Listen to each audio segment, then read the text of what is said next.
कितनी अद्भुत बात। अरे बाहर भी तो है, भीतर रखने की क्या जरूरत है। हनुमान जी मानो कहना चाह रहे जब तक भीतर नहीं होंगे बाहर नहीं दिखेंगे। जब तक भीतर नहीं होंगे, भाई आप मूली खाओ तो मूली की ही तो डकार आएगी। अब मूली के पराठे खा लो, आहा, जो खाओगे वही तो निकलेगा बाहर। प्याज खा लो, बढ़िया प्याज, उसको क्या अंग्रेजी में क्या कहते हैं, ऑनियन। 4-5 गट्ठी खा जाओ, फिर बगल वाला पूछे प्याज खाई क्या? हाँ खाई तो है, खाई तो है, उसका भी अलग आनंद है। अब जो भीतर होगा वही तो बाहर आएगा, जो अंदर होगा। इसलिए सावधानी पूर्वक, जो अंदर होगा वही बाहर आएगा। एक दार्शनिक है यूनान का, बहुत अच्छी बात बोलता है, हमें बहुत प्रिय लगता है। यूनान में एक दार्शनिक हुआ है डायोजनीज, वो लिखता है बहुत अच्छी बात। वो कहता है जो तुम विचार करोगे वो वाणी पे आ जाएगा, जो तुम सोचोगे वो वाणी पर आएगा, जो वाणी पर आएगा वो कर्म बन जाएगा, जो कार्य करोगे वो कर्म बन जाएगा, और जो कर्म करोगे वो भाग्य बन जाएगा। इसलिए सोचो सावधानी पूर्वक, हम क्या क्या सोचते हैं ये खबरदार रहना। एक व्यक्ति के घर में मेहमान आया, पर मेहमान बहुत अमीर आदमी था क्योंकि गुजरात का था। मेहमान अमीर आदमी था, घर पर आया, लेकिन एक लफड़ा था। उस मेहमान से लोन लेना था इनको, सज्जन को, लेकिन एक लफड़ा था। क्या? मेहमान की नाक बड़ी थी, नाक ही नाक थी, और कुछ था ही नहीं। होंठ नजदीक थे, एकदम नीचे थे, नाक ये बड़ी नाक। अब मेहमान बड़े परेशान, बोले हम तो कंट्रोल कर लेंगे पर बच्चा बड़ा शैतान। तो बच्चे को 4 दिन पहले ही समझाने लगे, सुनो तुम सब कुछ करना पर मेहमान की नाक की तरफ मत देखना। अच्छा 4 दिन से, अब पहले तो बच्चा नहीं भी देखता, पर 4 दिन से समझा रहे तो अब पक्का है, और ना बोलते तो 4 दिन से समझाया नाक मत देखना, बाकी सब देखना। अब मेहमान आए तो बच्चा एक टक लगाए। अब माता बड़ी परेशान कि हमने समझाया था घर आएगा मेहमान, पर बच्चा है बड़ा शैतान। वैसे तो उसे ध्यान नहीं आता, पर 4 दिन से सुबह शाम उठते बैठते सोते यही समझाया गया, नाक मत देखना। तो वो देख रहा, टेढ़ी निगाह से देख रहा, पर देख नाक ही रहा है। अब मेहमान की ये हालत देख करके माता पिता ने सोचा कहीं बात बिगड़ ना जाए, जल्दी जल्दी भोजन कराया। जाने की तैयारी होने लगी तो 1 कप चाय बनवाया। चाय जैसी लेकर के आई, अब वो बच्चे की तरफ देखे और मेहमान की तरफ देखे, बच्चा फिर भी बोले कुछ ना पर देखे बराबर।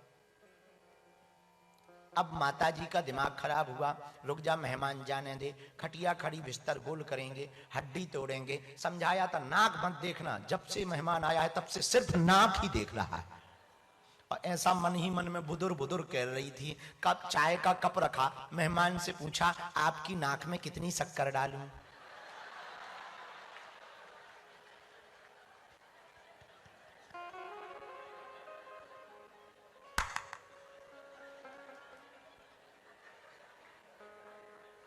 लफड़ा हो गया। मेहमान ने बिना चाय पिए ही। अब लड़का बोला हमने तो कुछ नहीं बोला।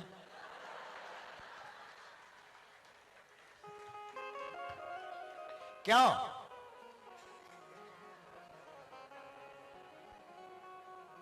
ऐसा कई बार होता है, कई बार घरवाली से सच ना बोलना हो, जो सच ना बोलना हो वो सोचते रहो वही सच निकल जाता है। कई लोगों के साथ ही लफड़ा हुआ है, कई लोगों के साथ, खासकर प्रवीण के साथ तो हुआ है। लफड़ा क्या है? जो सोचोगे वो जबान पर आएगा, जो जबान पर आएगा। लेकिन एक दिक्कत है, पूछो क्या? सोच जबान पर आ जाती है, विचार जबान पर आ जाता है। हम एक निवेदन करना चाह रहे हैं, तुम उल्टा कर देना। विचार जबान पर आता है, विचार तो ठीक रखना ही। एक काम करना, जिस दिन जुबान की बात जीवन में आ जाएगी जीवन सुधर जाएगा। आहा, तो धन्य है मेरे पागलो। विचार का बड़ा महत्व है, सोच का बड़ा महत्व है।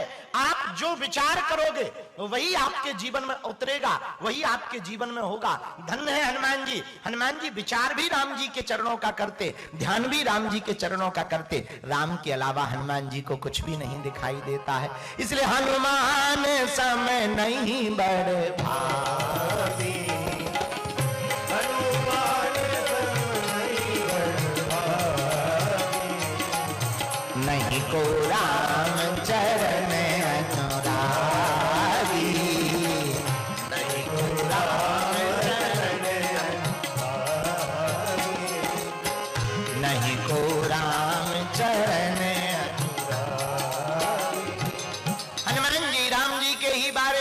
करते। और हनुमान जी को प्रिय क्या है?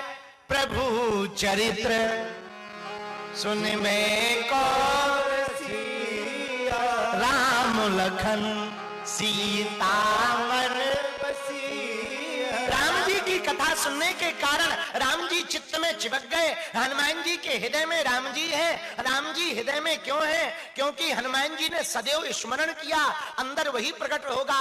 हमने कहा था, पुनः कहते हैं, घूंघट के पट खोल तो हे पिया मिलेंगे। अंदर के पट खुल जाए, परमात्मा प्रकट हो जाएंगे। बाहर परमात्मा तब दिखाई देगा जब अंदर होगा। अंदर परमात्मा कब होगा? जब हम बाहर खोजने की बजाय अंदर खोजेंगे। इसलिए जासु हृदय आगार बसहि राम सर चावे हरि। हनुमान जी के हृदय में राम जी बैठे हुए हैं। आहा हा,